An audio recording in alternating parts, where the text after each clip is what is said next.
യൂട്യൂബിൽ തപ്പിയിട്ട് എന്തെങ്കിലും വെറൈറ്റി ആയിട്ടൊക്കെ ഒരു റൈസ് ഉണ്ടാക്കാമെന്ന് വിചാരിച്ചാണ് ഞാൻ ഈ റൈസ് ഉണ്ടാക്കിയത്. ഇത് ഒരു അറബിക് റൈസാണ് അത്രേ.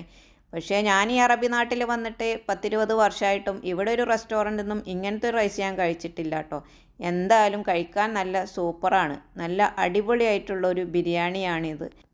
അപ്പോഴാണ് ഓർമ്മ വന്നത്, അടിപൊളി എന്ന് പറയരുതത്രേ, അടിയും പൊളിയും നെഗറ്റീവാണ്. എന്തായാലും ഇത് കഴിക്കാൻ നല്ല രുചിയാണ്. പൊരിച്ചുള്ളിയിലേക്ക് മറ്റു സാധനങ്ങളും തൈരും ചേർത്ത് നന്നായിട്ട് അരച്ചെടുത്ത് ചിക്കൻമേ പുരട്ടിയിട്ട് കുറച്ച് സമയം മാറ്റി വെക്കുക. വേറൊരു പാത്രം എടുത്തിട്ട് അതിലേക്ക് ഓയിലും ബട്ടറും ചേർത്ത് ഈ കാണുന്ന സാധനങ്ങളെല്ലാം ചേർത്ത് നന്നായിട്ട് വഴറ്റിയെടുത്തിട്ട് നമ്മുടെ ഈ ചിക്കൻ അതിലേക്ക് ഇട്ടിട്ടൊരു 10-15 മിനിറ്റോളം കുക്ക് ചെയ്തെടുക്കണം. അവസാനം അതിലേക്ക് കുറച്ച് പച്ചമുളകും മല്ലിയിലും ഒക്കെ ഇട്ട് കൊടുക്കുക.